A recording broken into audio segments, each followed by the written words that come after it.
മഹത്വം ഉണ്ടാകട്ടെ. നമുക്ക് വീണ്ടും ഒരുമിച്ച് ഈ ദൈവവചനത്തിന്റെ ആധികാരികത എന്നുള്ള വിഷയത്തെക്കുറിച്ച് പഠിക്കാനായിട്ട് കൂടി വരാനിടയായതോർത്ത് ഞാൻ ദൈവത്തെ സ്തുതിക്കുന്നു. ഞാൻ SSLC ക്യാമ്പിന്റെ ആ, ആ, ഇതിനോടുള്ള ബന്ധത്തിലായിരുന്നു. അപ്പം അതുകൊണ്ടാണ് അല്പം വൈകിയത്, ക്ഷമിക്കണമേ. നമ്മൾ കഴിഞ്ഞ ആഴ്ച പഠിച്ചുകൊണ്ടിരുന്നത് ബിബ്ലിയോഗ്രഫിക്കൽ ടെസ്റ്റ്, അതായത് കൈയെഴുത്ത് പ്രതികളെ സംബന്ധിച്ച പഠനം, അതിനെക്കുറിച്ചാണ് കഴിഞ്ഞ ആഴ്ച പഠിച്ചുകൊണ്ടിരുന്നത്. കൈയെഴുത്ത് പ്രതികളുടെ പ്രാധാന്യം എന്താ? കൈയെഴുത്ത് പ്രതികളെക്കുറിച്ച് 3 പഠനങ്ങൾ, തെളിവുകൾ ഇന്ന് നമ്മുടെ കയ്യിലുള്ള വചനവും അതേപോലെ അന്ന് യഥാർത്ഥമായിട്ട് എഴുതപ്പെട്ട വചനവും ഒരുപോലെയാണോ എന്ന് പരിശോധിക്കുവാനായിട്ട് 3 ടെസ്റ്റുകൾ. അതിൽ ഒന്ന് ബിബ്ലിയോഗ്രഫിക്കൽ ടെസ്റ്റ് ആണ്, രണ്ടാമത് എക്സ്റ്റേണൽ എവിഡൻസ് ടെസ്റ്റ് ആണ്, മൂന്നാമത്തെ ഇന്റേണൽ എവിഡൻസ് ടെസ്റ്റ് ആണ്. ഇതിൽ ബിബ്ലിയോഗ്രഫിക്കൽ ടെസ്റ്റിലേക്ക് വരുമ്പോൾ number of copies of the original available, അതായത് 1-ാം നൂറ്റാണ്ട്, 2-ാം നൂറ്റാണ്ട്, 3-ാം നൂറ്റാണ്ട് പ്രത്യേകമായിട്ട് ആ കാലഘട്ടങ്ങളിൽ ബൈബിളിൻ്റെ എഴുതപ്പെട്ട എത്ര കോപ്പികൾ, എത്ര കൈയെഴുത്ത് പ്രതികൾ നമ്മുടെ കയ്യിലുണ്ട്, ആ എണ്ണം വളരെ പ്രധാനമാണ്. അത് കൂടുകയാണെങ്കിൽ അതിൻ്റെ അർത്ഥം ഈ പുസ്തകം അന്നേ വളരെ വിലയേറിയതായിട്ട് ആളുകൾ എണ്ണിയിരുന്നു, അവർ അത് കോപ്പി ചെയ്തിരുന്നു, അത് ചെലവ് വരുന്ന പ്രവൃത്തിയാണ്. അതാണ് നമ്മൾ കഴിഞ്ഞ ആഴ്ച ചിന്തിച്ചുകൊണ്ട് ഇരുന്നത്. അതുപോലെ തന്നെ the time gap between the original and existing copies, ഒറിജിനലും നിലവിലുള്ള പകർപ്പുകളും തമ്മിലുള്ള സമയ വിടവ്. നമുക്കറിയാം, ഒരു പുസ്തകം എഴുതിയിട്ട് 1000 വർഷം കഴിഞ്ഞാണ് അത് കഴിഞ്ഞെഴുതിയ കോപ്പിയാണ് നമുക്ക് ലഭ്യമെങ്കിൽ ഈ 1000 വർഷത്തിനിടയിലുണ്ടായ എററുകൾ, കോപ്പിയിങ് എററുകൾ അതിനകത്ത് വരാനുള്ള സാധ്യതയുണ്ട്. അത് വലിയ പ്രശ്നം സൃഷ്ടിക്കും. അതുപോലെ നമ്മുടെ കയ്യിലുള്ള കോപ്പികളുടെ ആക്യുറസി, അതിൻ്റെ കൃത്യതയുടെ അളവ്, അതുപോലെ നമ്മുടെ കയ്യിലുള്ള ഇന്നത്തെ ബൈബിളും അന്നത്തെ കൈയെഴുത്ത് പ്രതികളും തമ്മിലുള്ള സാമ്യം, അത് തമ്മിൽ താരതമ്യപ്പെടുത്തുമ്പോൾ എത്ര ഒതന്റിക്കാണ്. ഇത് ഈ 3 ടെസ്റ്റുകൾ. അപ്പം ഒന്ന്, number of copies of the original, മൂലഗ്രന്ഥത്തിന്റെ എത്ര കൈയെഴുത്ത് പ്രതി കോപ്പികളുണ്ട്. 2, മൂലഗ്രന്ഥവും ഈ കൈയെഴുത്ത് പ്രതിയും തമ്മിലുള്ള അകലം, സമയവിടവ് എത്ര കൂടുതലാണ്. സമയം കൂടുന്തോറും വിശ്വാസ്യത കുറയും. മൂന്നാമതായിട്ട് പകർപ്പുകളുടെ കൃത്യതയുടെ അളവ് എത്ര കൃത്യമാണ്. അന്ന് എഴുതിയ കൈയെഴുത്ത് പ്രതികളും ഇന്ന് നമ്മുടെ കയ്യിലിട്ട ഈ കറുത്ത തുകൽ ബൈൻഡ് ഇട്ട പുസ്തകവും തമ്മിൽ എത്ര സാമ്യമുണ്ട്. അതും വളരെ പ്രധാനപ്പെട്ട ഒരു കാര്യമാണ്. അപ്പം ഈ 3 സ്റ്റഡീസിനെ കുറിച്ച് പറഞ്ഞ് നമ്മൾ കഴിഞ്ഞ ആഴ്ച അവസാനിപ്പിക്കുകയായിരുന്നു. കൈയെഴുത്ത് പ്രതികളുടെ ഉയർന്ന എണ്ണം കാണിക്കുന്നത് പുസ്തകത്തിന് രചനാകാലത്ത് ലഭിച്ച പ്രാധാന്യത്തെയാണ്. ഇത് എഴുതിയപ്പം എത്ര പ്രാധാന്യം കിട്ടി, എന്തുകൊണ്ട് ആളുകൾ ഇത്ര ചെലവ് ചെയ്ത്. അന്ന് ഒരു പുസ്തകം കോപ്പി ചെയ്യുക എന്നൊക്കെ പറയുന്നത് വലിയ ചെലവുള്ള കാര്യമാണ്. ഒരു ശാസ്ത്രിക്ക് ശമ്പളമൊക്കെ കൊടുത്തിരുത്തണം. അതിൻ്റെ ഈ വസ്തുക്കൾക്ക്, പാപ്പൈറസോ അല്ലെ തുകലോ, ഇതിൻ്റെ വസ്തുക്കൾക്കൊക്കെ വലിയ വിലയാണ്. അപ്പോൾ ഇന്നത്തെ കണക്കിന് ലക്ഷക്കണക്കിന് രൂപ മുടക്കിയാലേ ഒരു കോപ്പി എഴുതാൻ കഴിയത്തുള്ളായിരുന്നു. അപ്പം ഒരുപാട് കോപ്പി ഉണ്ടെങ്കിൽ എന്താണ് അർത്ഥം? ഈ പുസ്തകം ആ കാലത്ത് എല്ലാവരും വിലമതിച്ചിരുന്നു. രണ്ടാമതായിട്ട്, ഇങ്ങനെ അനേക കോപ്പികൾ ഉണ്ടെങ്കിൽ അത് തിരുത്താനായിട്ട് കഴിയത്തില്ല. ഞാനൊരു ഉദാഹരണം പറഞ്ഞാൽ അത് ക്ലിയർ ആകും. കുമാരനാശാന്റെ ദുരവസ്ഥ ഇന്ന് നമ്മുടെ അനേക ലൈബ്രറികളിലുണ്ട്, കേരളത്തിൽ അങ്ങോളം ഇങ്ങോളം ഉണ്ട്. അതുകൊണ്ട് ഇനി ആർക്കും ദുരവസ്ഥ തിരുത്തി എഴുതി ഇങ്ങനെയായിരുന്നു യഥാർത്ഥം എന്നൊന്നും പറയാനായിട്ട് പറ്റത്തില്ല. കുമാരനാശാൻ എഴുതിയ പോലുള്ള ആ ദുരവസ്ഥ ഇനിയും ആർക്കും തിരുത്താനായിട്ട് കഴിയത്തില്ല. അതിനകത്ത് പുതിയത് ചേർക്കാനോ ഉള്ളത് മാറ്റാനോ ഒരു പുതിയ ഒരു പ്രതി ഉണ്ടാക്കാനായിട്ട് സാധിക്കത്തില്ല. കാരണം അതിൻ്റെ കോപ്പികൾ ഇഷ്ടം പോലെ അനേക ലൈബ്രറികളിലുണ്ട്. അതുപോലെ ദൈവം ചെയ്തത്, ഈ ആദ്യമുണ്ടായ ബൈബിളിൻ്റെ, അല്ലെങ്കിൽ ദൈവം വെളിപ്പെടുത്തി കൊടുത്ത് തൻ്റെ ഭക്തന്മാരെ കൊണ്ട് രചിപ്പിച്ച ആ ബൈബിളിൻ്റെ അനേക കോപ്പികൾ ഇന്ന് ദുരവസ്ഥ ലൈബ്രറികളിലുണ്ടെന്ന് പറഞ്ഞതുപോലെ അന്ന് ദൈവം ചെയ്തത് അനേകരുടെ കൈകളിൽ എത്തിച്ചു എന്ന് മാത്രമല്ല, ഭൂപാളികളിലും സുരക്ഷിതമായിട്ട് സൂക്ഷിച്ചു. ഇപ്പോഴ് കുഴിച്ച് കുഴിച്ച് ചെല്ലുമ്പോൾ ഓരോ വർഷവും കണക്ക് വ്യത്യാസപ്പെടുക, കൂടുതൽ കൂടുതൽ കയ്യെഴുത്ത് പ്രതികൾ വന്നുകൊണ്ടിരിക്കുക. അപ്പം വളരെ മനോഹരമായ ഒരു പ്രൊട്ടക്ഷനാണ്, ദൈവത്തിൻ്റെ പ്രൊട്ടക്ഷനാണ് നമ്മൾ അവിടെ കാണുന്നത്. മാത്രമല്ല പുസ്തകത്തിൻ്റെ ആധികാരികത തെളിയിക്കാൻ വളരെ എളുപ്പമാണ്. കാരണം ഇത് എഴുതിയതിനോടടുത്ത് എഴുതിയ കയ്യെഴുത്ത് പ്രതികൾ ലഭ്യമാണ്. ഇന്ന് നമ്മുടെ കയ്യിലുള്ള കുറേ കോപ്പികളുണ്ട്, ഇന്നത്തെ പുസ്തകമുണ്ട്. ഇത് രണ്ടും കൂടെ താരതമ്യം ചെയ്താൽ നമുക്ക് കിട്ടിയേക്കുന്നത് ആധികാരികമാണ്, ഒത്തൻറ്റിക്കാണ്. അല്ലെങ്കിൽ ആദ്യം എഴുതിയത് എങ്ങനെയായിരുന്നുവോ അതേപോലെ തന്നെ കിട്ടിയിട്ടുണ്ട് എന്ന് തെളിയിക്കാനായിട്ട് എളുപ്പമാണ്. ഇനിയും നമുക്ക് നമ്പർ ഓഫ് കോപ്പീസിൻ്റെ എണ്ണത്തിലേക്ക് വരാം. 5686 ഗ്രീക്ക് ന്യൂ ടെസ്റ്റ്മെന്റ് കോപ്പികളുണ്ട് ഗ്രീക്കിൽ തന്നെ. ഇതിപ്പോൾ 6000-ഓളം കോപ്പികളുണ്ട്. 10,000 ലത്തീൻ കോപ്പികളുണ്ട്, 10,000 വൾഗേറ്റ് കോപ്പികളുണ്ട്. എല്ലാം കൂടെ ഏകദേശം ഇന്ന് 26,000-ഓളം മാനുസ്ക്രിപ്റ്റ്സ് ലഭ്യമാണ്. ഇത് നോർമൻ ഗീസ്ലറുടെ അൺഷേക്കബിൾ ഫൗണ്ടേഷൻസ് എന്ന പുസ്തകത്തിൽ നിന്ന് എടുത്താണ്. നോർമൻ ഗീസ്ലർ വളരെ പ്രശസ്തനായ ഒരു അപ്പോളജിസ്റ്റ് ആയിരുന്നു. അപ്പം 26,000-ഓളം, 25,000 എന്ന് എഴുതിയത് അദ്ദേഹത്തിൻ്റെ പുസ്തകം എഴുതിയ കാലത്തെ കണക്കാണ്. ഇന്ന് 26,000-ഓളം കൈയെഴുത്ത് പ്രതികൾ ലഭ്യമാണ്. ഇത് ഒരു വലിയ നമ്പറാണ്. അത് നമ്മൾ പിന്നീട് അതിലേക്ക് വരാം. ഓക്കെ, രണ്ടാമതായിട്ട് ഒറിജിനലും ലഭ്യമായ കൈയെഴുത്ത് പ്രതികളും തമ്മിലുള്ള വിടവ്, സമയത്തിൻ്റെ വിടവ്, ഇതും വളരെ പ്രധാനമാണ്. യഥാർത്ഥ രചനയുടെ സമയത്തോടടുത്ത് രചിക്കപ്പെട്ട പുതിയ നിയമ കൈയെഴുത്ത് പ്രതികൾ ധാരാളം ലഭ്യമാണ്. ഇഷ്ടം പോലെ കൈയെഴുത്ത് പ്രതികൾ ലഭ്യമാണ്. നമുക്കറിയാം AD 1-ാം നൂറ്റാണ്ടോടുകൂടാണ് ബൈബിളിൻ്റെ എഴുത്ത് തീർന്നത്. അതിനോട് വളരെ അടുത്ത കാലത്ത് തന്നെ, വളരെ അടുത്ത കാലത്ത് എഴുതിയ ബൈബിളിൻ്റെ കോപ്പികളുണ്ട്. ഈ ജോൺ ബ്രൈലാൻഡ് ഫ്രാഗ്മെന്റ് എന്ന് പറയുന്നത് 117-138 കാലഘട്ടത്തിൽ എടുത്ത കോപ്പിയാണ്. എന്ന് പറഞ്ഞാൽ ഈ 96 വെളിപ്പാട് ദിവസമൊക്കെ എഴുതുമ്പോൾ ജീവിച്ചിരുന്ന ജനങ്ങൾ തന്നെ ജീവിച്ചിരിക്കുമ്പോഴാണ് ഈ ജോൺ ബ്രൈലാൻഡ്സ് ശകലം കോപ്പി ചെയ്യപ്പെടുന്നത്. അപ്പം അതിൽ ആ തലമുറയിൽ തന്നെ എഴുതപ്പെട്ടു. അപ്പോൾ അതിനകത്ത് കള്ളമൊന്നും എഴുതാനായിട്ട് പറ്റില്ല. ഒറിജിനൽ അറിയാവുന്ന ജനങ്ങളുടെ കാലത്ത് തിരുത്താൻ പറ്റില്ല, കള്ളം എഴുതാൻ പറ്റില്ല. മാത്രമല്ല ആരുടെയും ആശയങ്ങൾ, മിത്തുകൾ ഒന്നും ചേർക്കാനായിട്ട് പറ്റത്തില്ല. കാരണം സത്യം അതുപോലെ അറിയാവുന്ന ജനങ്ങൾ ജീവിച്ചിരുന്ന കാലത്താണ്. അപ്പം ഒറിജിനലും മൂലഭാഷയിൽ എഴുതിയതും കൈയെഴുത്ത് പ്രതിയും തമ്മിലുള്ള സമയ വിടവ് ഇതിന് വളരെ കുറവാണ്. അതുപോലെ ബോട്ട്മർ പാപ്പൈറസ് 150-200 AD എല്ലാ ബൈബിൾ പുസ്തകങ്ങളും, ഏകദേശം മുഴുവൻ പുസ്തകങ്ങളും കിട്ടിയിട്ടുണ്ട്. ബോട്ട്മർ പാപ്പിറസ് AD 150-200 മുഴുവൻ പുസ്തകങ്ങളും. ഈ 100 വർഷം എന്നൊക്കെ പറയുന്നത് ഇതിൽ മിത്തുകൾ, കെട്ടുകഥകൾ കലർത്താൻ പര്യാപ്തമായ ഒരു കാലമേ അല്ല. അതുപോലെ ചെസ്റ്റർ BT പാപ്പിറസുകൾ AD 250 അടുപ്പിച്ചുള്ളത് പുതിയ നിയമം മുഴുവൻ കിട്ടിയിട്ടുണ്ട്.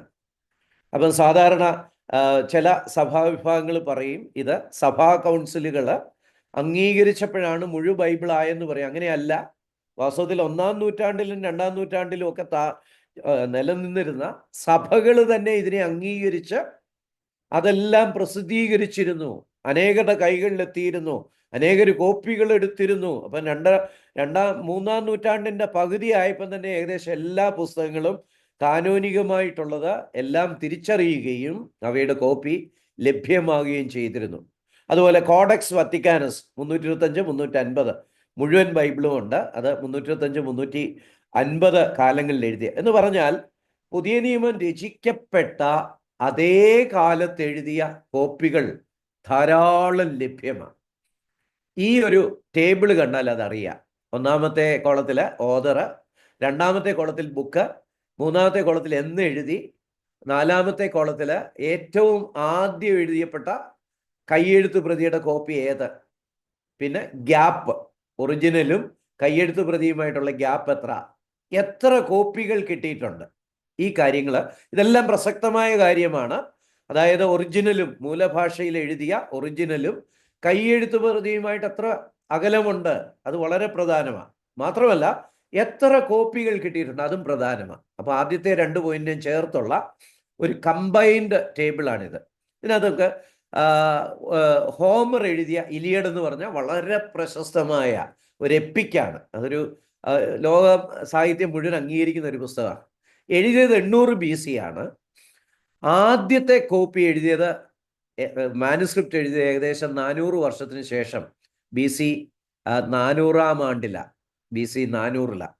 അപ്പോൾ നോക്കിക്കേ, ബൈബിളിൻ്റെ 10-20 വർഷത്തിനുള്ളിൽ എഴുതപ്പെട്ടു എങ്കിൽ, എഴുതപ്പെട്ട കയ്യെഴുത്ത് പ്രതികൾ ലഭ്യമാണെങ്കിൽ, ഹോമറിൻ്റെ കോപ്പി 400 വർഷം കഴിഞ്ഞ് എഴുതിയ ഒരു കോപ്പിയാണ് കിട്ടിയിരിക്കുന്നത്. മാത്രമല്ല, ആകെ മൊത്തം കിട്ടിയിട്ടുള്ള കോപ്പികൾ 643 മാത്രമാണ്. ബൈബിളിൻ്റെ 26,000-ഉം ഹോമറിൻ്റെ 643 കൂടെ ഒന്ന് കമ്പയർ ചെയ്ത് നോക്കുക. അതുപോലെ ഹെരോഡോട്ടസ്, ഹിസ്റ്ററിയുടെ ആചാര്യന, ചരിത്രത്തിൻ്റെ ആചാര്യന, 480-425 BC അദ്ദേഹം എഴുതിയത്. 480-425 BC. AD 900-ലെ കോപ്പിയാണ് ആദ്യത്തെ കോപ്പി, ഇതുവരെ ലഭിച്ചിട്ടുള്ള ആദ്യത്തെ കോപ്പി. അതായത് മൂലഭാഷ എഴുതി കഴിഞ്ഞ് 1350 വർഷം കഴിഞ്ഞ് എഴുതിയ ഒരു കോപ്പിയാണ് ഇതുവരെ കിട്ടിയിട്ടുള്ള ആദ്യത്തെ കോപ്പി. മാത്രമല്ല, എല്ലാം കൂടെ കിട്ടിയിട്ടുള്ളത് 8 കോപ്പികളാണ്. ഇതുവരെ 8 കോപ്പികളും മാത്രമേ കിട്ടിയുള്ളൂ. അതുപോലെ തൂസി ഡൈഡസിൻ്റെ ഹിസ്റ്ററി, അതും 460-400 കാലഘട്ടങ്ങളിൽ എഴുതിയതാണ്. 900 AD അടുപ്പിച്ചുള്ള കോപ്പികളാണ് കിട്ടിയിരിക്കുന്നത്. 1300 വർഷത്തിന് ശേഷം എഴുതിയ കോപ്പിയാണ് കിട്ടിയിരിക്കുന്നത്. അതും 8 കോപ്പിയേ കിട്ടിയിട്ടുള്ളൂ. നമുക്കറിയാവുന്നവരിലേക്ക് വരാം. പ്ലേറ്റോ 400 ഫിലോസഫി ആയിരുന്നു. 400 BC-ക്ക് അടുത്ത് ജീവിച്ചിരുന്ന ആളാണ്. പ്ലേറ്റോയുടെ ഏതെങ്കിലും കോപ്പി, ഏർലിയസ്റ്റ് കോപ്പി, ആദ്യത്തെ കോപ്പി കിട്ടിയത് 900 AD എഴുതിയതാണ്. അതായത് രചിച്ചു കഴിഞ്ഞ് 1300 വർഷങ്ങൾക്ക് ശേഷം എഴുതിയ കോപ്പിയാണ് കിട്ടിയത്. അതും ഇതുവരെ കിട്ടിയ കയ്യെഴുത്ത് പ്രതികളുടെ എണ്ണം 7 മാത്രമാണ്.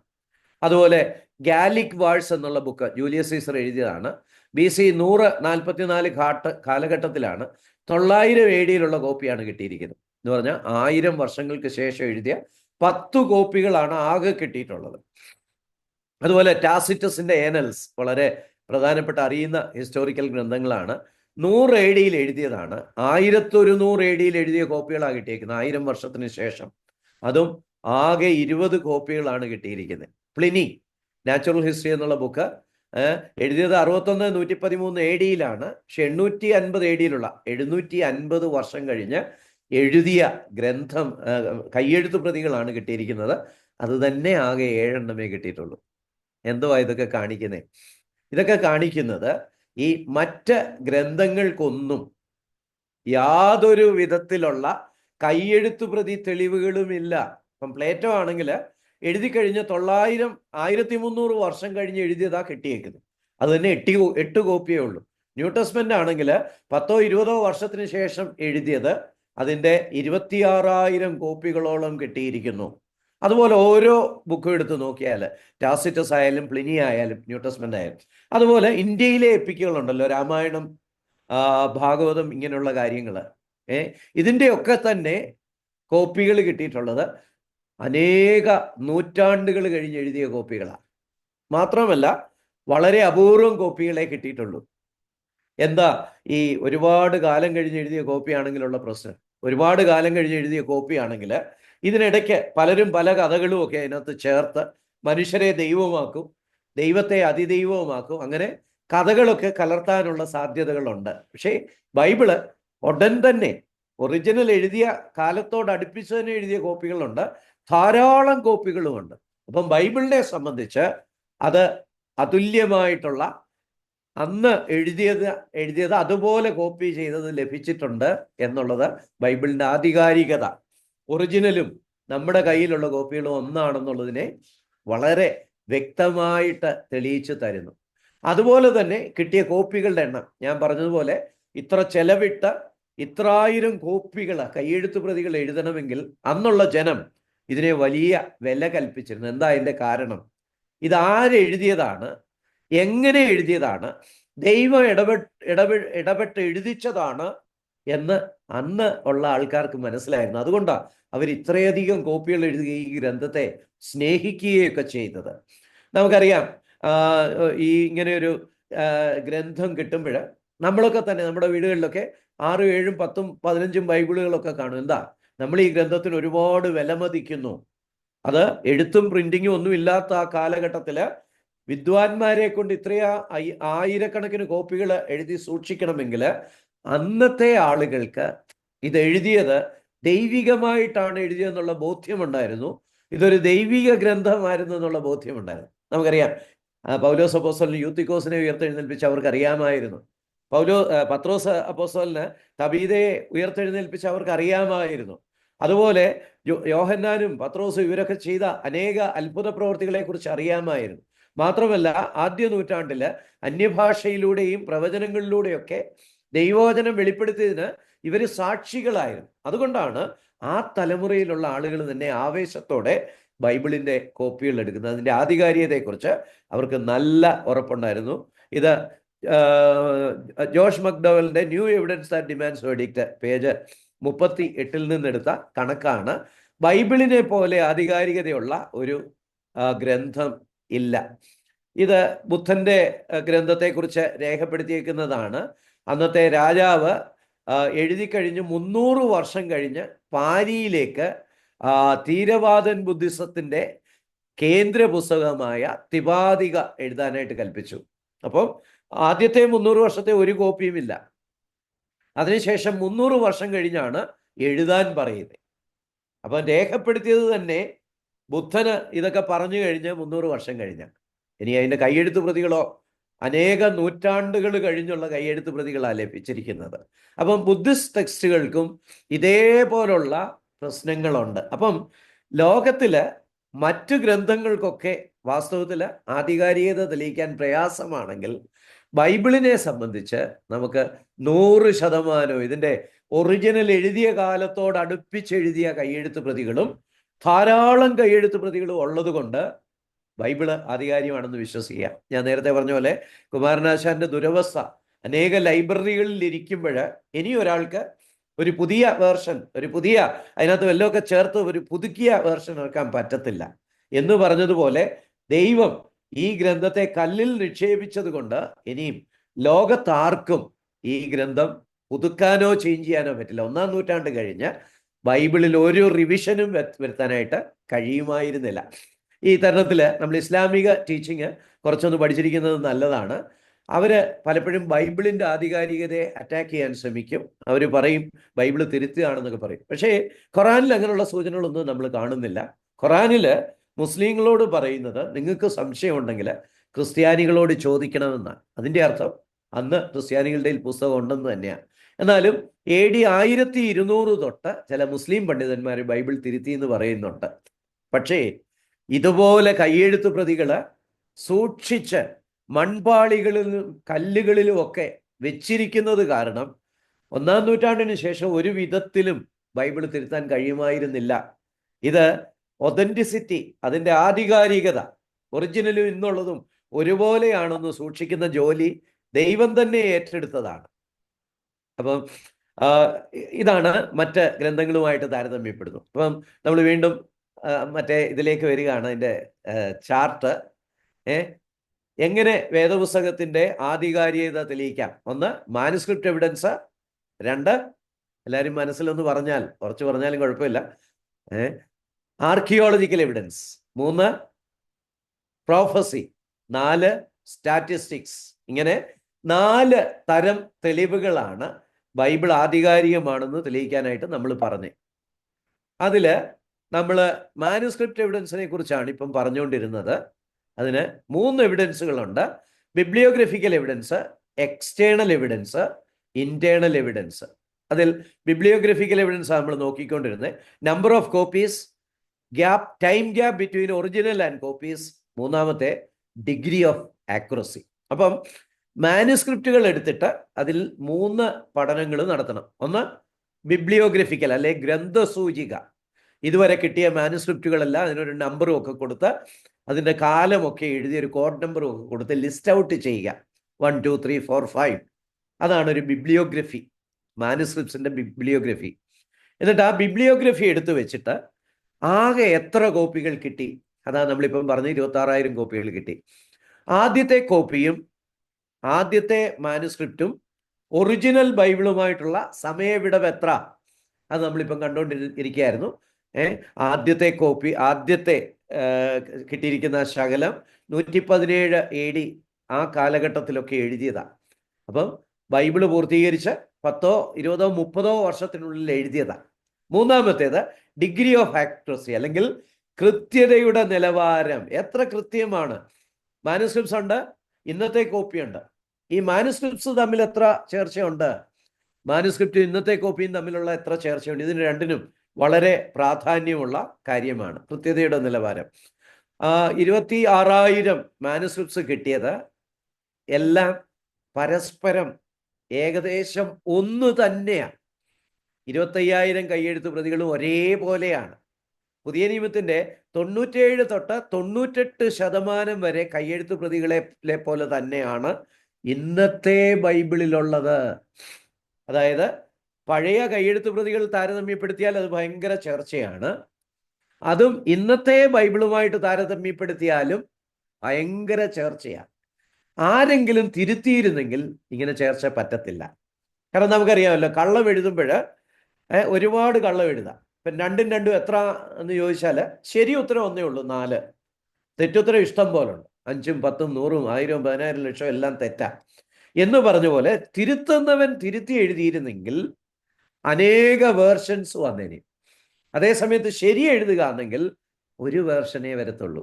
അതാണ് നമ്മൾ കാണുന്നത്. ഈ 26,000 കോപ്പികളും തമ്മിൽ ഭയങ്കര ചർച്ചയാണ്. ആ കോപ്പികളും ഇന്ന് നമ്മുടെ കയ്യിലുള്ള ബൈബിളും തമ്മിലും ഭയങ്കര ചർച്ചയാണ്. ഈ പുസ്തകം മാറോട് അടുപ്പിച്ച് പിടിക്കുമ്പോൾ അഭിമാന പുരസരം ഇത് കൊണ്ട് നടക്കാൻ നമുക്ക് കഴിയേണ്ടതാണ്. ആയതിനാൽ നമ്മുടെ കൈവശമുള്ള പുതിയ നിയമം മൂലഭാഷയിലുള്ളതുപോലെയാണെന്നുള്ളത് തീർച്ചയാണ്. ഇറ്റ് ഈസ് സർട്ടൻ, ഒരു സംശയവും വേണ്ട. കാരണം കുമാരനാശാന്റെ ദുരവസ്ഥ പല ലൈബ്രറികളിൽ ചെന്നെത്തിയത് കൊണ്ട് അതിന്ന് തിരുത്താൻ പറ്റില്ല എന്ന് പറയുന്നത് പോലെ ബൈബിളിൻ്റെ ആയിരക്കണക്കിന് കയ്യെഴുത്ത് പ്രതികൾ പല സ്ഥലങ്ങളിൽ നിക്ഷേപിക്കപ്പെട്ടത് ഇന്നും കിട്ടിക്കൊണ്ടിരിക്കുന്നു. ഇനി മേലാൽ, അല്ലെങ്കിൽ 1-ാം നൂറ്റാണ്ട് കഴിഞ്ഞ് ഒരു കാലത്തും ഇത് തിരുത്താൻ കഴിയുമായിരുന്നില്ല. അത് ഒറിജിനലിനോട് ചേർന്ന കാലത്ത് എഴുതിയതാണ്. അപ്പം ഒറിജിനൽ കണ്ടവർ ജീവിച്ചിരിക്കുന്ന കാലത്ത് തിരുത്തി വികൃതമായ കോപ്പി ഉണ്ടാക്കാൻ പറ്റില്ല. മാത്രമല്ല, അന്നത്തെ കയ്യെഴുത്ത് പ്രതികൾ തമ്മിലുള്ള സാമ്യവും കയ്യെഴുത്ത് പ്രതികളും നമ്മുടെ കയ്യിലിരിക്കുന്ന ഇന്നത്തെ ബൈബിളും തമ്മിലുള്ള സാമ്യവും വളരെ കൂടുതലാണ്. 97-98%. ഇനി അപ്പോൾ ഈ 2% അയ്യോ തെറ്റുണ്ടോ എന്ന് നമ്മൾ ചിന്തിക്കാനുണ്ട്. അത് സ്പെല്ലിങ്ങിൻ്റെ ചെറിയ വ്യത്യാസം, ഇങ്ങനെയൊക്കെയുള്ള ഡെഫിനിറ്റ് ആർട്ടിക്കിൾസ്, അതുപോലെ വാക്കുകളുടെ ക്രമത്തിൽ വന്ന ചില ചെറിയ വ്യത്യാസങ്ങൾ. എന്ന് പറഞ്ഞാൽ ബോധമുള്ള ഏതൊരുത്തനും ഇത് കണ്ടാൽ കൃത്യമായിട്ട് മനസ്സിലാകത്തക്ക വിധത്തിൽ ചെറിയ, നമുക്കറിയാം ഇംഗ്ലീഷ് ഭാഷയിൽ എന്നുള്ള പദം ഉപയോഗിക്കാറുണ്ട്. അതുപോലെ അവർക്കും ചില ഡെഫിനിറ്റ് ആർട്ടിക്കിൾസ് ഉണ്ട്. അത് ചിലയിടത്ത് ഇല്ല, ചിലയിടത്ത് ചില കോപ്പികളിൽ വന്നിട്ടുണ്ട്. ഇങ്ങനെയുള്ള ചെറിയ അക്ഷരവിന്യാസത്തിലുള്ള 1ഉം 2ഉം വാക്കുകളുടെ വകഭേദം, ഇങ്ങനെയുള്ള വ്യത്യാസങ്ങളാണ് ആകെപ്പാടെയുള്ളത്. മാത്രമല്ല, ഇവയൊന്നും ബൈബിൾ ഉപദേശത്തെ ബാധിക്കുന്നവയേ അല്ല.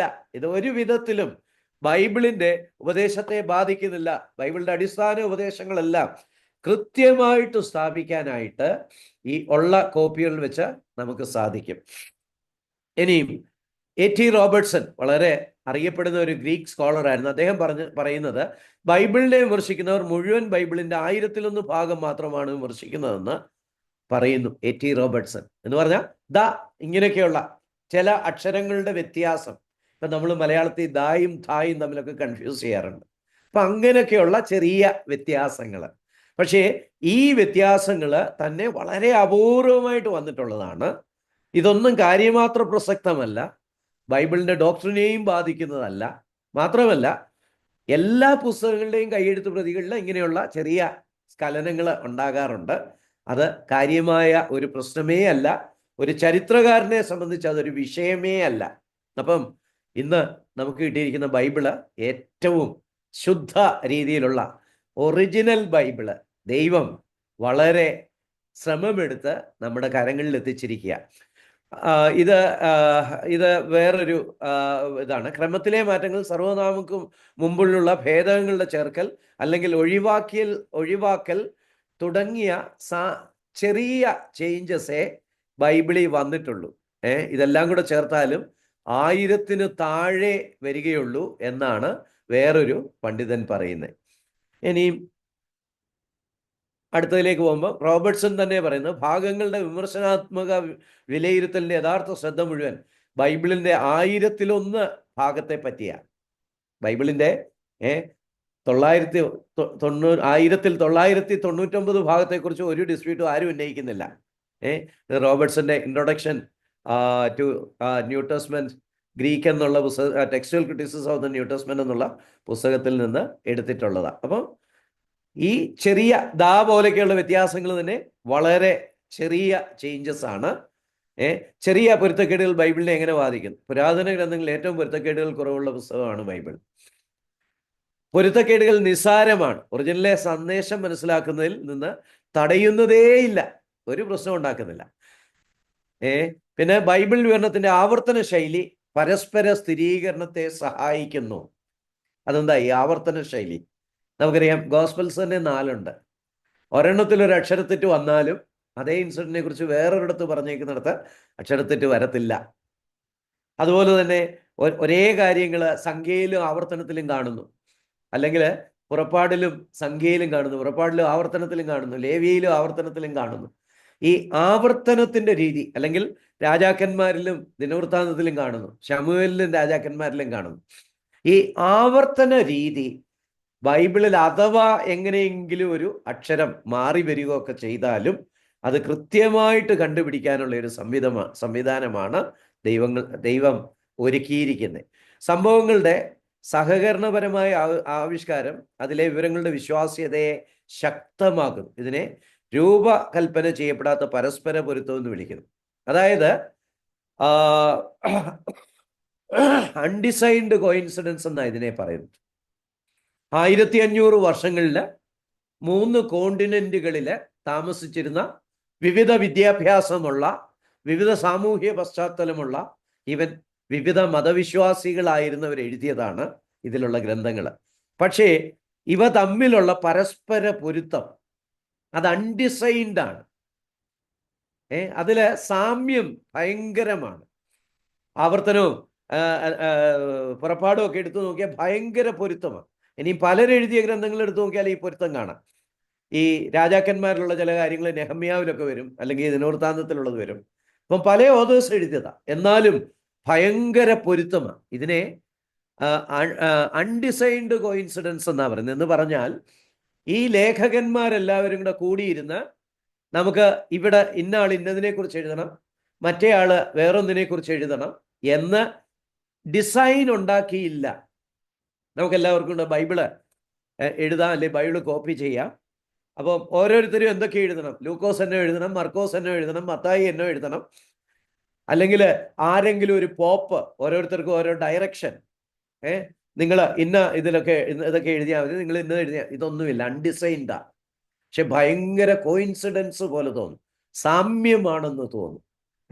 ഈ സാമ്യം ബൈബിളിന്റെ പൊരുത്തത്തെ, പരസ്പര പൊരുത്തം ബൈബിളിന്റെ വിശ്വാസ്യതയെ സ്ഥാപിക്കുന്നു. അതായത് എവിടെയെങ്കിലും ഒരു അക്ഷരം മിസ് ചെയ്തിട്ടുണ്ടെങ്കിലും അത് കണ്ടുപിടിക്കാനുള്ള ക്ലൂ നമ്മുടെ കയ്യിലുള്ള ഈ ബൈബിളിൽ തന്നെ ഉണ്ട്. അതിനെക്കുറിച്ച് നമ്മൾ ഭാരപ്പെടേണ്ട ആവശ്യം ഇല്ല. അപ്പം ബൈബിള് വളരെ വിശ്വസിക്കാവുന്നതാണ്. അപ്പം ഇനി നമുക്ക് ഈ രൂപകൽപ്പന ചെയ്യപ്പെടാത്ത പരസ്പര പൊരുത്തം എന്ന് പറഞ്ഞാൽ എന്താ? ഒരു രചയിതാവ് ഒരു സംഭവത്തിന്റെ ഒരു ഭാഗം വിവരിക്കുന്നു, ഒന്നിലധികമോ സ്വതന്ത്ര രചയിതാക്കൾ അതേ സംഭവത്തിന്റെ മറ്റു ഭാഗങ്ങൾ വിവരിക്കുന്നു. യേശുക്രിസ്തുവിന്റെ ജീവിതത്തെക്കുറിച്ച് 4 പേര് എഴുതിയിരിക്കുന്നു. അപ്പം ഒരാൾ ഒന്ന് എഴുതുന്നു, മറ്റുള്ളവർ വേറെ എഴുതുന്നു. ഇതൊക്കെ തമ്മിൽ വ്യത്യാസങ്ങളുണ്ട്. എന്നാൽ എല്ലാ വിവരണങ്ങളും ചേർന്ന് ഒരു വൈരുദ്ധ്യവുമില്ലാത്ത സംഭവത്തിന്റെ സമഗ്രമായ ചിത്രം നൽകുന്നു. ഇതെല്ലാം കൂടെ നമ്മൾ എടുത്തു വെച്ചാൽ കൃത്യമായിട്ട് ഒരു കഥ പറയുന്നത് പോലെ യേശുക്രിസ്തു ഇന്ന സ്ഥലത്ത് വന്നു, കൂടെ ഇന്ന ആൾക്കാരുണ്ടായിരുന്നു, അപ്പൊ ഇന്ന ആവശ്യം ഉണ്ടായിരുന്നു, യേശുക്രിസ്തു ഇന്നത് ചെയ്തു, അതിന്റെ ഫലമായിട്ട് ഇന്നതൊക്കെ ഉണ്ടായി. കൃത്യം. ഇതിൽ ഒരെണ്ണം എടുത്താൽ ചിലപ്പം ചില വിവരണങ്ങൾ കുറവായിരിക്കും, പക്ഷേ ഇതെല്ലാം കൂടെ എടുത്താൽ ഒരു ഫുൾ വിവരണം നമുക്ക് കിട്ടും. ഇതാണ് ഇന്നത്തെ നമ്മുടെ കോടതികളിലെയും പരിപാടി. ഇത് തന്നെയാണ്. ഒരു കൊലപാതക കേസിൽ 5 ദൃക്സാക്ഷികളുണ്ടെന്ന് വിചാരിക്കുക. ഈ 5 പേരും പറയുന്നത് തമ്മിൽ വ്യത്യാസം കാണും. ജഡ്ജ് ഇതെല്ലാം കേൾക്കുകയും കുറിച്ചു വെക്കുകയും ചെയ്യും. എന്നിട്ട് ഇത് തമ്മിൽ താരതമ്യപ്പെടുത്തി ഒരു ഫുൾ സ്റ്റോറി കിട്ടുമോ, വൈരുദ്ധ്യമില്ലാത്ത ഒരു ഫുൾ സ്റ്റോറി കിട്ടുമോ എന്ന് നോക്കിയിട്ടാണ് ജഡ്ജ് വിധി പറയുന്നത്. എന്ന് പറഞ്ഞ പോലെ ബൈബിളിന്റെ ആധികാരികത നോക്കുന്ന നമ്മൾ ആവർത്തിക്കപ്പെട്ടിട്ടുള്ള കാര്യങ്ങളിലെ പൊരുത്തം നോക്കിയിട്ട് ഇത് ഒതന്റിക് ആണെന്ന് സ്വീകരിക്കാൻ പറ്റുമോ ഇല്ലയോ, അതാണ് ഈ അൺഡിസൈൻഡ് കോയിൻസിഡൻസ്. അല്ലെങ്കിൽ രചയിതാക്കൾ തന്നെ കൂടിയാലോചിച്ച് കൊണ്ടുവരാത്ത സാമ്യം, അതാണ് ഈ അൺഡിസൈഡ് കോയിൻസിഡൻസ്. അപ്പം എല്ലാ വിവരണങ്ങളും ചേർന്ന് ഒരു വൈരുദ്ധ്യവുമില്ലാതെ ഒരു സംഭവത്തിന്റെ സമഗ്രമായ ചിത്രം കിട്ടുമെങ്കിൽ അത് വിശ്വസനീയമാണ്. 5 സാക്ഷി, എത്ര സാക്ഷികൾ കൂടുന്ന ഒരു കോടതിയിൽ അതിൻ്റെ വില കൂടുക മാത്രമല്ല, അവരുടെ കഥകൾ തമ്മിൽ ചേർക്കുമ്പോൾ ഒരു പൂർണ്ണ സ്റ്റോറി, ലോജിക്കലായിട്ടുള്ള കഥ കിട്ടുന്നെങ്കിൽ ആ സ്റ്റോറി മനോഹരമാണ്, സ്വീകാര്യമാണ്. അങ്ങനെയാണെങ്കിൽ ദൈവം 4 സുവിശേഷങ്ങൾ എഴുതിയത് എത്ര ചിന്തിച്ചായിരിക്കും അല്ലേ? ദൈവം ചിന്തിച്ചു, ഒരുപാട് ചിന്തിച്ചു എന്നൊന്നും പറയുന്നതിൽ അർത്ഥമില്ല. നമ്മുടെ ഭാഷയിൽ പറഞ്ഞാൽ എത്ര ഭാവനാപൂർണമായ, എന്തൊരു പ്രൊട്ടക്ഷനാണ്. ഒരു തെറ്റും വരാൻ പാടില്ല. കോപ്പിയിങ്ങിൽ ഒരു എറർ വന്നാൽ പോലും അത് ബാധിക്കരുത്. മാത്രമല്ല, ഒരു ബുദ്ധിശാലിയായ മനുഷ്യന് ഇത് സത്യമാണെന്ന് കണ്ടുപിടിക്കണമെങ്കിൽ ഒരു ക്ലൂ കൊടുത്തു കളയാം. അതാ ദൈവം ചെയ്തത്. അപ്പം ഈ അൺഡിസൈൻഡ് കോയിൻസിഡൻസ്, അത് പരസ്പരമുള്ള ചേർച്ച വിശകലനം ചെയ്താൽ ഈ ബൈബിള് ഒതന്റിക് ആണ് എന്ന് നമുക്ക് പറയാൻ പറ്റും. രൂപകൽപ്പന ചെയ്യപ്പെടാത്ത പരസ്പര പൊരുത്തം അല്ലെങ്കിൽ അൺഡിസൈൻഡ് coincidence. Definition: a notable connection between 2 or more accounts or texts that doesn't seem to have been planned by the person or people giving the account. Despite their apparent independence, the items fit together like the pieces of a puzzle. നിർവചനം: വിവരണങ്ങൾ നൽകുന്ന വ്യക്തിയോ ആളുകളോ ആസൂത്രണം ചെയ്തതായി തോന്നാത്ത 2 അതിലധികമോ വിവരണങ്ങൾ തമ്മിലുള്ള ശ്രദ്ധേയമായ ചേർച്ച. രചയിതാക്കൾക്ക് വ്യക്തമായ സ്വാതന്ത്ര്യം ഉണ്ടായിരുന്നിട്ടും പലരെഴുതിയ ഈ കാര്യങ്ങൾ അച്ചിൻ രൂപം പോലെ പരസ്പരം യോജിക്കുന്നു, അല്ലെങ്കിൽ ഒരു ജിക്സോ പസില് പോലെ കൃത്യമായിട്ട് യോജിക്കുന്നു. അപ്പം ഈ ആവർത്തന സ്വഭാവമുള്ളതിൻ്റെ പ്രാധാന്യത്തെക്കുറിച്ചാണ് നമ്മൾ പറഞ്ഞുകൊണ്ടിരിക്കുന്നത്. അഥവാ ദാ എന്നൊരു വാക്ക് വിട്ടുപോയി, അല്ലെങ്കിൽ ഒരക്ഷരം കോപ്പി ചെയ്ത ആൾ എഴുതിയില്ല, അല്ലെങ്കിൽ ഒരക്ഷരം മാറിപ്പോയി, ക്രമം മാറിപ്പോയി, ഡോണ്ട് വറി. ബൈബിളിൽ ദൈവം തന്നെ അതിനുള്ള പ്രിക്കോഷൻ എഴുതിയിട്ടുണ്ട്. ലോകത്തിൽ ആരും ചിന്തിച്ചിട്ടില്ലാത്ത ചില മെത്തേഡ്സ് ആണ് ദൈവം ഉപയോഗിക്കുന്നത്. നമുക്കൊരു ഉദാഹരണം അനലൈസ് ചെയ്തത് വളരെ ക്ലിയർ ആയിട്ട് മനസ്സിലാകും. 5 അപ്പം കൊണ്ട് 5000 പേരെ പോഷിപ്പിക്കുന്നത് 4 സുവിശേഷങ്ങളിലും വന്നിട്ടുണ്ട്. ഈ 4 ആഖ്യാനങ്ങളും നറേറ്റീവ്സും വ്യത്യാസമാണ്. യേശുവിൻ്റെ ഈ അത്ഭുതം രൂപകൽപ്പന ചെയ്യപ്പെടാത്ത പരസ്പര പൊരുത്തം നന്നായി ഉദാഹരിക്കുന്നു. Best example. കാരണം 4 സുവിശേഷത്തിലും ഉണ്ട്, 4 സുവിശേഷത്തിലെ വിവരണങ്ങളും വ്യത്യാസമാണ്. പക്ഷെ ഇത് തമ്മിൽ നമ്മൾ ഫിറ്റിൻ ചെയ്താൽ യഥാർത്ഥമായിട്ട് അന്ന് സംഭവിച്ച സംഭവം നമുക്ക് കൃത്യമായിട്ട് മനസ്സിലാകും. ശരിയാ, യോഹന്നാൻ എഴുതിയൊരു പ്രത്യേക വീക്ഷണകോണില്ല, മത്തായി വേറൊരു വീക്ഷണകോണില്ല. അതുകൊണ്ട് അവരുടെ ആഖ്യാനങ്ങൾക്ക് ഇച്ചിരി വ്യത്യാസമൊക്കെ വരാം. ഒരു കോടതിയിൽ 5 സാക്ഷികൾ ഒരേ കാര്യത്തെക്കുറിച്ച് പറഞ്ഞാൽ അത് ഒരിക്കലും ഒന്നായിരിക്കത്തില്ല, വ്യത്യാസം വരും. അവരുടെ വീക്ഷണകോണും അല്ലെങ്കിൽ അവരുടെ അത് സത്യം അറിയാനുള്ള സാധ്യതയൊക്കെ അനുസരിച്ച്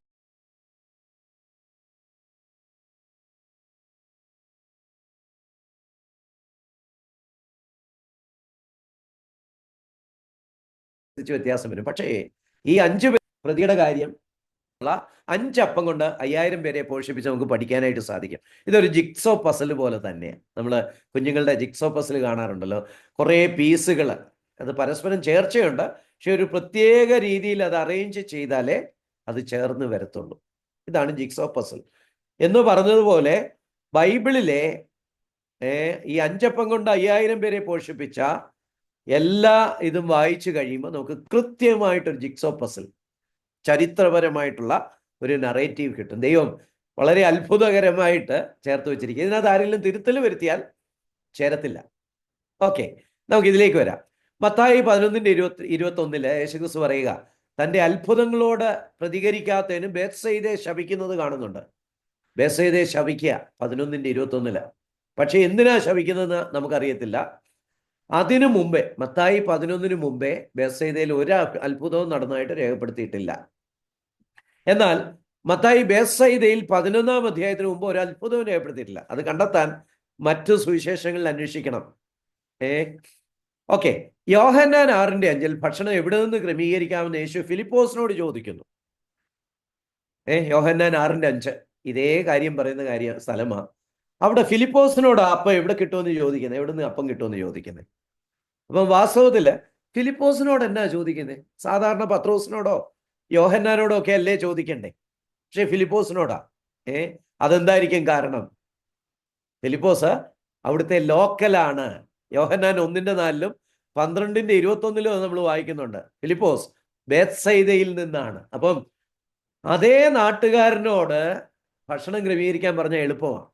ഒരു വിദേശിയോട് നീ ഇവിടെ വന്ന് എവിടുന്നേലൊക്കെ അപ്പം കൊണ്ടുവന്ന്, ഈ 5000 പുരുഷന്മാർ തന്നെ, എല്ലാം കൂടെ ചിലപ്പം 10,000-10,000 ആൾക്കാർ കാണും, ഇവർക്കെല്ലാം അപ്പം ഒരുക്കി കൊടുക്കാൻ പറഞ്ഞത് നടക്കുകയില്ല. അതുകൊണ്ട് ആ ലോക്കൽ ലാഡിനോട് ചോദിക്കുക, പറയുക, ഫിലിപ്പോസേ നീ അപ്പം എവിടെ നിന്ന് കിട്ടുമെന്ന് കണ്ടെത്തുക. 500 പേർക്ക് ഭക്ഷണം കൊടുത്ത അത്ഭുതം ബേത്സയിൽ സംഭവിച്ചതായിട്ട് 9:10 ലൂക്കോസ് 9:10 പറയുന്നു. മത്തായി പറഞ്ഞിട്ടില്ല. ബേത്സയിദയെ ശപിക്കുന്ന കാണുന്നുണ്ട്, എന്തിനാ ശപിച്ചെന്നും കാണുന്നില്ല. പക്ഷേ ലൂക്കോസ് 9:10 ബേത്സയിദയിലാണ് ഈ അത്ഭുതം നടന്നതെന്ന് നമ്മൾ വായിക്കുന്നുണ്ട്. മാത്രമല്ല യോഹന്നാൻ 6:10 അത്ഭുതത്തിന്റെ സ്ഥലം വ്യക്തമാക്കുന്നില്ലെങ്കിലും ഭക്ഷണം ക്രമീകരിക്കാൻ നാട്ടുകാരനോട് ആവശ്യപ്പെട്ടത് കൊണ്ട് ഇത് ബേത്സയിദയിൽ നടന്നതാണ് എന്നുള്ള സൂചന തരുന്നുണ്ട്. അതുപോലെ മത്തായി 12:21 യേശു ബേത്സയിദയെ ശപിച്ചതിന്റെ കാരണം ലൂക്കോസ് 9:10 നിന്ന് കണ്ടെത്താം. മത്തായിയിലെ ക്രമം അനുസരിച്ച് 5 അപ്പം കൊണ്ട് 5000 പേരെ പോഷിപ്പിച്ചത് പിന്നീടാണ് പറഞ്ഞേക്കുന്നത്. അത് പക്ഷേ മത്തായിയുടെ സ്റ്റൈലായിരുന്നു. മത്തായി വിഷയക്രമമായിട്ടാണ് ആദ്യം കർത്താവിൻ്റെ ഉപദേശങ്ങൾ, പിന്നെ അത്ഭുതങ്ങൾ, പിന്നെ ക്രൂശീകരണം, ഇങ്ങനെ വിഷയക്രമത്തിലാണ് എഴുതിയത്. അതുകൊണ്ടാണ് മത്തായി 5 അപ്പം കൊണ്ട് 5000 പേരെ പോഷിപ്പിച്ച കാര്യം 14-ാം അധ്യായത്തിൽ മാത്രം പറയാനിടയായത്. വാസ്തവത്തിൽ ഇത് ബേത്സയിദയിൽ തന്നെയാണ്. ലൂക്കോസിൽ നേരിട്ട് പറഞ്ഞിരിക്കുന്നു. അതുപോലെ യോഹന്നാൻ 6-ൽ നമുക്ക് ഒരു ക്ലൂ തന്നിരിക്കുന്നു. മർക്കോസ് 8:28-22 ബേത്സയിദയിൽ നിന്ന് സൗഖ്യം പ്രാപിച്ച അന്ധനോട് നേരത്തെ ഭക്ഷണം നൽകിയ അത്ഭുതത്തോട് പ്രതികരിക്കാത്ത ഗ്രാമത്തിൽ പ്രവേശിക്കരുതെന്ന് യേശു പറഞ്ഞായിട്ട് വായിക്കുന്നുണ്ട്. ബേത്സയിദ വെളിയിൽ വെച്ച് ഒരുത്തനെ സൗഖ്യമാക്കുന്നുണ്ട്, ഒരു കണ്ണ് കാണാത്തവനെ. പക്ഷേ കർത്താവ് അവനോട് പറയുന്നുണ്ട്, നീ പട്ടണത്തിൽ പ്രവേശിക്കരുത്. എന്തുകൊണ്ടാ? ഈ 5 അപ്പം കൊണ്ട് 5000 പേരെ പോഷിപ്പിച്ചത് കണ്ടിട്ടും വിശ്വസിക്കാത്ത നിങ്ങൾ ഇനിയും വചനം കേൾക്കാൻ അവകാശമുള്ളവരല്ല എന്നാ കർത്താവ് അവിടെ പറയുന്നത്. അപ്പൊ അതിൽ നിന്നും ഇത് ബേത്സയിദയാണ് നമുക്ക് മനസ്സിലാകും. മർക്കോസ് 6:31 ബേത്സയിദയിലേക്ക് പോകുന്നതിന് മുമ്പേ യേശു അവരോട് അല്പം വിശ്രമിക്കാൻ ആവശ്യപ്പെടുന്നത് നമ്മൾ കാണുന്നുണ്ട്. അപ്പം ഇത് ബേത്സയിദ തന്നെയാണെന്ന് മർക്കോസ് 6:31 ഈ അത്ഭുതത്തിന്റെ മുന്നേ പറഞ്ഞിരിക്കുന്ന കാര്യങ്ങളിൽ നിന്ന് മനസ്സിലാകാം. അതുപോലെ യോഹന്നാൻ 6:4 ഇത് പെസഹ പെരുന്നാളാണ് ആയിരുന്നു എന്ന് പറയുന്നുണ്ട്. അതുകൊണ്ടാണ് ഈ തിരക്ക്. അതായത് ഈ 10,000-10,000 പേര് യേശുക്രിസ്തുവിൻ്റെ ചുറ്റും കൂടാനുള്ള കാരണം പെസഹ പെരുന്നാളായതുകൊണ്ടാണ്. അത് 4 സുവിശേഷങ്ങളിൽ നിന്ന് നമുക്ക് കിട്ടത്തില്ല. അതേ സമയത്ത് യോഹന്നാൻ 6:4 അത് നമ്മളത് വായിക്കുന്നുണ്ട്. മർക്കോസ് 6:31 യേശു ശിഷ്യന്മാരോട് പുല്ലിലിരിക്കാൻ ആവശ്യപ്പെട്ടു. പുല്ലിലിരിക്കാൻ. ഈ മരുഭൂമിയിൽ പുല്ലെവിടുന്ന.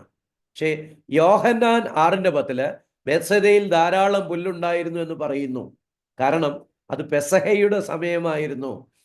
ഇസ്രായേൽ മക്കൾക്ക് ആകെ മഴ കിട്ടിയിരുന്ന പെസഹയുടെ സമയത്താണ്. അപ്പോൾ അവിടെ പുല്ലുണ്ടായിരുന്നത് വളരെ സത്യമാണ്. യോഹന്നാൻ 6:4 കാണിച്ചിരിക്കുന്ന പോലെ പെസഹ കാലത്തോട് അനുബന്ധിച്ച് വസന്തകാലത്ത് ലഭിച്ച മഴ കാരണം ബേത്സയിദയിൽ പുല്ലുണ്ടായിരുന്നു. ഒന്ന് ആലോചിച്ച് നോക്കിയേ, പുല്ലിന്മേൽ ഇരുത്തി എന്നുള്ള കാര്യം പോലും പല സുവിശേഷങ്ങൾ ചെക്ക് ചെയ്തിട്ട് അത് സത്യമാണ് എന്ന് നമുക്ക് മനസ്സിലാക്കാനായിട്ട് സാധിക്കും. അതുപോലെ മത്തായി 14:21 5000 പുരുഷന്മാർ മാത്രം ഉണ്ടായിരുന്നു എന്ന് പറയുന്നു. ഈ നമ്പർ എങ്ങനെ അറിഞ്ഞു? ഓരോരുത്തരുടെയും തലയെ തൊട്ട് 1, 2 രാഘവൻ, മത്തായി, കുഞ്ഞികൃഷ്ണൻ എന്നും പറഞ്ഞ് എണ്ണിയതാണോ? അവിടെ നമുക്ക് ക്ലൂ ഒന്നും കിട്ടില്ല. എന്നാൽ മർക്കോസ് 6:39 ലൂക്കോസ് 9:14 പുരുഷന്മാരെ 50-ഉം 100ഉമായിട്ട് പന്തികളിൽ ഇരുത്തിയായിട്ട് പറയുന്നുണ്ട്. 50ഉം 100ഉമായിട്ട്. ഓ, അപ്പൊ ലൈനിൽ 50ആണ്, മറ്റേ ലൈനുകളിൽ 100ആണെന്ന് അറിയാമെങ്കിൽ എണ്ണാൻ എളുപ്പമാണ്. ഒരു പാറപ്പുറത്ത് കയറി ഒരു മനക്കണക്ക് കൂട്ടിയാൽ മതി. 100ന്റെ ഇത്ര, 50ന്റെ ഇത്ര. അയ്യോ, അപ്പൊ ഓരോരുത്തരെ എണ്ണേണ്ട കാര്യമൊന്നുമില്ല. അതുപോലും ക്ലൂസ് ബൈബിളിൽ തന്നിട്ടുണ്ട്. അതുപോലെ തന്നെ യോഹന്നാൻ 6:10 പറയുന്ന 500 പുരുഷന്മാർ ഇരുന്നു എന്നാണ്. അതും എണ്ണം വളരെ എളുപ്പമായിരുന്നു. കാരണം 100ഉം 50ഉം വീതമുള്ള വരികളിലാണ് അവരെ ഇരുത്തിയത്. ഒന്ന് നോക്കിക്കേ, ഫൈനർ ഡീറ്റെയിൽസ് വരെ നമുക്ക് ഇതിൽ നിന്ന് കിട്ടും. ഇത് എല്ലാം കൂടെ ഒന്ന് ലിസ്റ്റ് ഔട്ട് ചെയ്താൽ, ബേത്സയിദയെ എന്തുകൊണ്ട് കർത്താവ് ശപിച്ചു? മത്തായി 11:21 ബേത്സയിദയെ എന്തുകൊണ്ട് ശപിച്ചു? ലൂക്കോസിൽ ഉത്തരം ഈ മിറക്കിള്, ഈ അത്ഭുതം നടന്ന ബേത്സയിദയിലാണ്. പക്ഷെ അവര് അത് വിശ്വസിച്ചില്ല. അതുകൊണ്ട് കർത്താവ് ബേത്സയിദയെ ചതിച്ചു. അതുപോലെ തന്നെ മർക്കോസിന്റെ സുവിശേഷം 8:22 ബേത്സയിദയിലേക്ക് കയറരുത് എന്നൊരു അന്ധനോട് പറഞ്ഞു, സൗഖ്യമാക്കിയ അന്ധനോട് പറഞ്ഞു. എന്താ കാരണം? അവര് 5 അപ്പം കൊണ്ട് 5000 പേരെ പോഷിപ്പിച്ച അതിൽ വിശ്വസിച്ചില്ല. അതും നമുക്ക് കിട്ടുക. അതുപോലെ യോഹന്നാൻ 14:12-21 ഈ ഭാഗങ്ങളിൽ ഫിലിപ്പോസ് ബേത്സയിദയിൽ നിന്നാണെന്ന് പറഞ്ഞിരിക്കുന്നു. അതേസമയത്ത് ലൂക്കോസ് പറയുകയാണ്, ലൂക്കോസ് 9:10 കൃത്യമായിട്ട് ഈ സംഭവം നടന്നത് ബേത്സയിദയിലായിരുന്നെന്ന് ലൂക്കോസ് വെളിപ്പെടുത്തുന്നുണ്ട്. അതുപോലെ മർക്കോസിന്റെ സുവിശേഷത്തിൽ വലിയ കൂട്ടം ഉണ്ടായിരുന്നു. എന്തുകൊണ്ട് അത്ര വലിയ കൂട്ടം? എന്തുകൊണ്ടായിരിക്കും അത്രയും വലിയ കൂട്ടം വന്നേ? അതിൻ്റെ ക്ലൂ യോഹന്നാൻ 6:4 പാസ് ഓവർ ആയിരുന്നു, പെസഹയായിരുന്നു. അതുകൊണ്ടാണ് അവിടെ വലിയ ആൾക്കൂട്ടം വന്നത്. അതുപോലെ അവരെ പച്ചപ്പുല്ലിൽ ഇരുത്താൻ പറഞ്ഞു. മർക്കോസ് 6:39 6:10 പറയുന്നു അവിടെ ധാരാളം പുല്ലുണ്ടായിരുന്നു, അത് പെസഹ കാലമായിരുന്നു എന്നുള്ള സൂചനയും അവിടെ തരുന്നുണ്ട്. അതുപോലെ മത്തായി 14:21 5000 പേരെന്ന് പറയുന്നു. ലൂക്കോസിന്റെ സുവിശേഷം 9:15 അവരെ 50ഉം 100ഉമായിട്ട് ഇരുത്തിയെന്ന് പറഞ്ഞു. അപ്പം നമ്പർ എണ്ണാൻ എളുപ്പമാണ്. അതുപോലെ മർക്കോസിലും അതുപോലെ പറഞ്ഞേക്ക് നമുക്ക് കാണാം, seated in ranks of 50 and 100. അപ്പം എണ്ണം എടുക്കുക എന്ന് പറയുന്നത് എളുപ്പമായിരുന്നു. ഇനി മത്തായി 14:21 5000 പേരുണ്ടെന്ന് പറയുന്നുണ്ട്. അത് ഈ 100, 500, 100, 50 വീതം ഇരുത്തിക്കൊണ്ടാണെന്ന് നമുക്കിതെല്ലാം കൂടെ ലിങ്ക് ചെയ്താൽ കിട്ടും. മാത്രമല്ല ഇതുപോലുള്ള വേറെ അനേക ഡീറ്റെയിൽസ് നമുക്ക് ഈ ഭാഗത്ത് നിന്ന് എടുക്കാനായിട്ട് സാധിക്കും. അപ്പം രൂപകൽപ്പന ചെയ്യാത്ത, അൺഡിസൈൻഡ് ആയിട്ടുള്ള ഒരു പൊരുത്തം ഈ ആവർത്തിച്ചുള്ള ഭാഗങ്ങളിലെല്ലാം ഉണ്ട്. അതുകൊണ്ട് തന്നെ ഒന്നിൽ ഒരു പെശക് വന്നാൽ ബാക്കിയുള്ളതിൽ നിന്ന് അത് കണ്ടുപിടിക്കാനായിട്ട് തീർച്ചയായിട്ടും സാധിക്കും.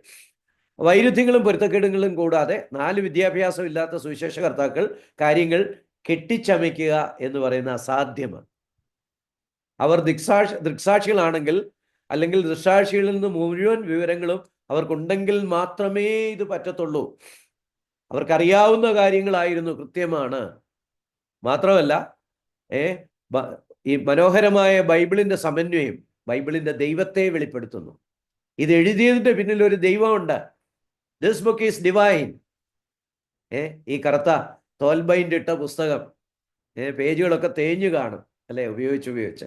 Still it belongs to God. ഇത് ദൈവികമായ പുസ്തകമാണ്. ഓരോരുത്തരും നൽകുന്ന ഊന്നൽ അടിസ്ഥാനമൊക്കെയുള്ള ദൃക്സാക്ഷി കഥകളിൽ വ്യത്യാസങ്ങൾ സ്വാഭാവികമാണ്. അത് ഞാൻ പറഞ്ഞല്ലോ, ഇപ്പോഴത്തെ കോടതികളിൽ പോലും 5 സാക്ഷികൾ വന്നാൽ അവരെല്ലാം ദൃക്സാക്ഷികളാണെങ്കിൽ പോലും വ്യത്യാസങ്ങളുണ്ടാകും. ഓരോരുത്തരുടെ എക്സ്പീരിയൻസ്, എത്ര അടുത്തു നിന്ന് കണ്ടു, ഏത് കാര്യം കൂടുതൽ ശ്രദ്ധിച്ചു എന്നുള്ളതനുസരിച്ച് വ്യത്യാസം വരും. ഇനിയും നമുക്ക് എക്സ്റ്റേണൽ എവിഡൻസിലേക്ക് പോകാം. നമ്മൾ ബിബ്ലിയോഗ്രഫിക്കൽ എവിഡൻസ് പഠിച്ചുകൊണ്ടിരിക്കുകയായിരുന്നു. എക്സ്റ്റേണൽ എവിഡൻസ് അല്ലെ, ഇന്ന് സമയം കഴിഞ്ഞപ്പോൾ നമുക്ക് അടുത്ത ഇതിലേക്ക് പോകാം. ഇപ്പൊ ഈ ബൈബിള് ശരിക്കും ദൈവവചനമാണ് എന്ന് തെളിയിക്കാനുള്ള കാര്യങ്ങൾ ഇതിനകത്ത് തന്നെ സൂക്ഷിച്ചു വെച്ചിട്ടുണ്ട്. ആവർത്തിച്ച് പറഞ്ഞേക്കുന്ന കാര്യങ്ങളുടെ സമാനത, അത് തമ്മിൽ ചേർക്കുമ്പോൾ ഒരു ഫുൾ സ്റ്റോറി കിട്ടുന്നത്, അതിലൊരു വ്യത്യാസവും അതിനകത്ത് ചേർച്ചയില്ലാത്തതൊന്നുമില്ലാതെ ഇരിക്കുന്നത്. മാത്രമല്ല അങ്ങനെയുള്ള കാര്യം ഏതെങ്കിലും പകർത്തിയ ഒരാള് ഒരക്ഷരം വിട്ടുകളഞ്ഞാൽ അതുപോലും കൃത്യമായിട്ട് കണ്ടുപിടിക്കത്തക്ക വിധത്തിലുള്ള ക്ലൂ ഈ പുസ്തകത്തിൽ തന്നിട്ടുണ്ട്. ഇതൊരു വണ്ടർ പുസ്തകമാണ്. അഭിമാന പുരസ്സരം കൊണ്ടു നടക്കേണ്ടതാണ്. ഇതിനെ ആര് ചലഞ്ച് ചെയ്താലും അംഗീകരിച്ചു കൊടുക്കേണ്ട ഒരാവശ്യവുമില്ല. ഇതുപോലെ ഒരു പുസ്തകം വേറെയില്ല. മറ്റു പുസ്തകങ്ങൾക്കൊക്കെ വളരെ കുറച്ച് കൈയെഴുത്ത് പ്രതികൾ ഒരുപാട് കാലങ്ങൾക്ക് ശേഷം എഴുതിയത്, അവ തമ്മിൽ ഒരു പൊരുത്തവും ഇല്ലാത്തതാണെങ്കിൽ, ഇവിടെ ഇതായി കൈയെഴുത്ത് പ്രതികൾ തമ്മിൽ തന്നെ പൊരുത്തമാണ്. എല്ലാവരും സത്യസന്ധമായിട്ട് കൈയെഴുത്ത് പ്രതി ഉണ്ടായാലേ പൊരുത്തം വരത്തുള്ളൂ. മാത്രമല്ല ഇന്നത്തെ ബൈബിളും അന്നത്തെ കൈയെഴുത്ത് പ്രതിയുമായിട്ടുള്ള സാമ്യവും ഭയങ്കരമാണ്. അപ്പം അങ്ങനെയാണെങ്കിൽ ദൈവം തന്നെ പ്രൊട്ടക്റ്റ് ചെയ്ത്, ദൈവം തന്നെ അത്ഭുതകരമായിട്ട് ഡിസൈൻ ചെയ്ത് തന്ന ഒരു ബുക്കാണ് ഈ ബൈബിള്. നമുക്ക് വരുന്ന നാളുകളിൽ ഈ പുസ്തകത്തെ കൂടുതൽ, ഈ പുസ്തകത്തിലുള്ള കാര്യങ്ങളെ കൂടുതൽ അനുസരിക്കാൻ, കൂടുതൽ ജീവിതത്തിൽ നടപ്പിലാക്കാനായിട്ട് ശ്രമിക്കാം. ദൈവനാമം മഹത്വപ്പെടുമാറാകട്ടെ.